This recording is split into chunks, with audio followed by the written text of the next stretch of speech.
કેન્દ્રની સરકારના 11 વર્ષ પૂર્ણ થતાં સ્થાનિક કેન્દ્રીય મંત્રી નીમુબેન બાંભણિયા અને ભાજપના નેતા ભરતભાઈ પંડ્યાની ઉપસ્થિતિમાં મોતીબાગ ટાઉનહોલ ખાતે આવેલા અટલ બિહારી વાજપાઈ હોલમાં પ્રેસ વાર્તાનું આયોજન કરવામાં આવ્યું હતું। કેન્દ્રીય મંત્રી અને ભાજપના નેતા ભરત પંડ્યાએ મોદી સરકારના 11 વર્ષના કાર્યકાળ અને 2047 સુધી વિકસિત દેશની કલ્પના જેવા મુદ્દાઓને લઈને પોતાની વાત મૂકી હતી। જો કે પત્રકાર પરિષદમાં નેતાઓ નરેન્દ્ર મોદી અને તેમના શાસનના વખાણ કરતા હતા। જો કે ભાવનગરમાં કલ્પસર યોજના હોય કે રોજગાર ધંધાનો પ્રશ્ન તેને લઈને એક પણ નેતાઓ દ્વારા ઉચ્ચારણ કરવામાં આવ્યું નહોતું।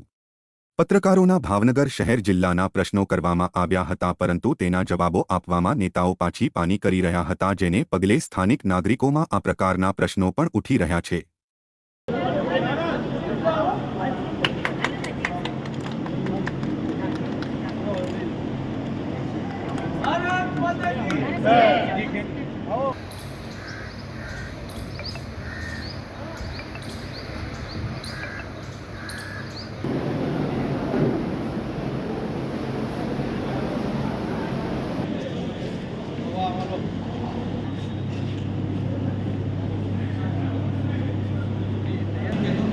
દરેક જગ્યાએ પ્રોજેક્ટો વધ્યા છે અને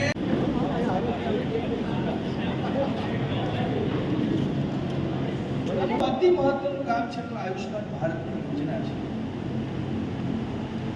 એમણે દૂરંદેશી છે તે તમે જુઓ કે એમણે મજબૂત ઇન્ફ્રાસ્ટ્રક્ચર ઉપર ભાર ચતુર્ભુજ યોજના જે અટલજીએ શરૂ કરી હતી, પણ ચતુર્ભુજ શબ્દનો એમણે કેવી રીતે ઉપયોગ કરે જોવાની જરૂર છે।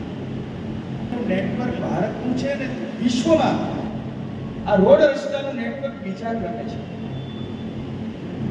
આજે 67,415 કિલોમીટરનું નેટવર્ક રેલવેનું છે અને વિશ્વમાં ચોથા સ્થાને છે। 200 વંદે ભારત ટ્રેન શરૂ કરવાની હોય, 100 અમૃત ભારત ટ્રેન આપવાની હોય કે 50 નમો ભારત રેપિડ। ગુજરાતમાં એક સપૂત જ્યારે દેશના પ્રધાનમંત્રી બને છે ત્યારે ગુજરાતને કેટલો ફાયદો થતો હોય છે। હું સૌથી પહેલા યાદ કરવા માંગુ છું,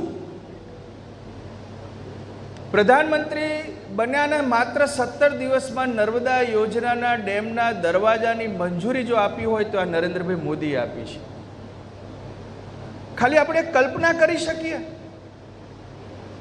કે જો નર્મદા યોજના અને નર્મદાના ડેમની દરવાજાની મંજૂરી ન મળી હોત તો પાણીની સૌરાષ્ટ્ર અને ગુજરાતમાં કેવી પરિસ્થિતિ હોત, ખાલી કલ્પના કરીએ।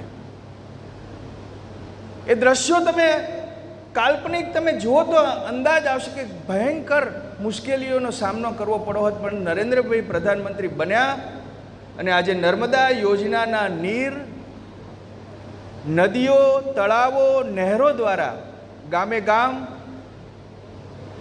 ઘરે ઘરે અને ખેતરે ખેતરે પહોંચ્યા છે।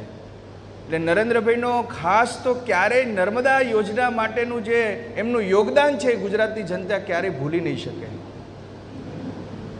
તમે જો રોયલ્ટીની રકમ આપવાની લેવાની થતી હોય, કચ્છ ખાતે વિશ્વનો સૌથી મોટો હાઇબ્રિડ રિન્યુઅલ એનર્જી પાર્ક કરવાનો હોય, ભાવનગર ખાતે વિશ્વનો પ્રથમ CNG ટર્મિનલ પોર્ટનો શિલાન્યાસ કરવાનો હોય,